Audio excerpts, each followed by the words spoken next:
Hello everyone! Welcome to our video lesson in English 9.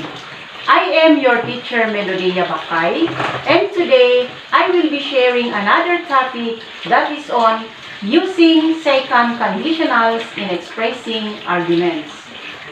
So let me present the learning objectives you are expected to do after this video lesson. 1. Identify the forms and uses of the second conditional sentences. 2. Use conditionals in expressing opinions or arguments. 3. Compose pieces of advice on given situations. So for this week, you will learn about second conditional sentences. The third type of conditional sentence is the second conditional or present unreal or future unreal conditional. Just like what we did with the first conditional type. Let us study first the pattern, then the uses. For the if clause, it follows this pattern. Subject plus simple past tense. And for the result clause, the pattern is subject plus would plus base form of the verb. Aside from would, might, could, and should are also used. This is used to talk about things which are not true or not possible in the present or the future, or things which don't or won't happen. So let us see how this pattern applied in the sentence. If you didn't do those things, you wouldn't be a cat. In this sentence, the clause if you didn't do those things is the condition or the if clause, because the clause states the condition and is introduced by the word if. The clause you wouldn't be a cat is the main clause or the result clause. Now, let us see if the statement follows the pattern. Focusing on the first clause of the sentence, what word was used to introduce the condition? Yes, it is the word if. How about the verb?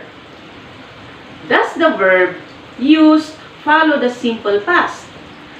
Yes, the verb did is in the simple past. How about the main clause? The main clause of the sentence is you wouldn't be a cat. Does the main clause follow the pattern? Very good. The answer is yes. So we have here the subject you plus wouldn't plus be. So in this clause, be is the base form of the verb. Regarding the use, it is used to talk about things which are not true or not possible in the present or the future. Another example. If I had a lot of money, I would buy a big house. The condition is introduced by if. If I had a lot of money. The verb had is in the simple past, while the main clause is I would buy a big house. The subject is I plus would plus buy, which is the base form of the verb. So this is now the result of the condition. In here, it provides an imaginary result for a given situation. Other examples are given for you to have a better understanding of our topic. Another example. If I had a car, I would take you to the different cities in Luzon. Or, I would take you to the different cities in Luzon if I had a car. In this sentence, the if clause is if I had a car. So had is the verb and it is in the simple past. And the main clause or the result clause is I would take you to the different cities in Luzon. So the subject is I plus would plus the word take, which is the base form of the verb. So this statement talks about a situation which is unreal. So in reality, I don't have a car, so it would be impossible for me to tour someone in the different cities in Luzon. Number 4. If I finish my studies, I would work abroad. Or I would work abroad if I finished my studies. So at the moment, I'm still a student, so I could not work abroad yet.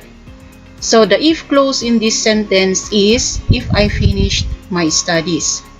So finish is in the simple past, and for the result clause, I would work abroad. So I is the subject plus would plus work, which is the base form of the verb. Another thing to remember is the use of the verb be in the second conditionals. We use were for all persons. Examples: if I were more ambitious, I would apply for a more challenging position. If my grandfather were alive, I would spend my weekends with him. To evaluate your understanding of the lesson, get your pen and answer the following task. You answer directly on the activity sheets. For activity 1, choose the correct forms to complete the second conditional sentences. For numbers 1, 2, 3, focus on the if clause part to be able to choose the correct verb to be used. Choose the word, not the letter. 1. If I blank vaccinated, I might protect people around me. A. Get. B. Got. 2. If you blank some people saying they are against COVID-19 vaccines, what would you tell them? A. Hear. B. Heard. 3. A lot of health problems could be prevented if people blank better. A. Eat. B. Ate. For numbers 4 to 6, focus on the result clause part to be able to choose the correct form to be used. 4. If they complied with the requirements, they blank their vacation. A. Will enjoy. B. Would enjoy. 5. You blank so many accidents if you drove more carefully. A. Will not have. B. Would not have. 6. What blank you blank if you found a lot of money? A. Will do. B. Would do. For activity 2, read the following set of questions. Try to stretch your imagination and play these situations in your mind. Number 1. What would you do if somebody let your cell phone be confiscated? 2. What would you do if you met someone without wearing any mask? 3. Where would you live if you could live anywhere? 4. If you were powerful enough to change the world, what would you change? 5. Where Where would you go if you were to travel anywhere in the world? Number 1, if you had enough money to give away, who would you help? 2, if you had 1 million pesos to spend within an hour, how would you spend them? If you had only 24 hours to live, what would you do? 4, if you had an excellent fighting skills, what would you do with them? 5, if you had a chance to interview the president, what questions would you make? Now, choose 5 questions either from set A or set B that you would like to answer. Remember that you still have to follow the formula in constructing second conditional sentences. Good luck! For activity 3, go over the following situations or issues and present your arguments using the second conditional. Do you agree or disagree? 1. Teachers give enough time for students to answer the requirements given them. 2. Social media has improved human communication. 3. Gadgets in the classroom are helping the educational process. 4. Gadgets in the classroom are harming the educational process. 5. Books are better and more educating. 6. Movies are better and more educating. 7. Social media sites make you spend lots of time interacting with friends or strangers online to make new friends.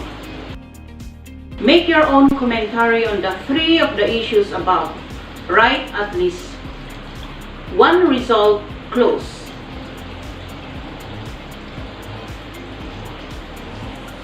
We have here the steps on how you will do activity 3.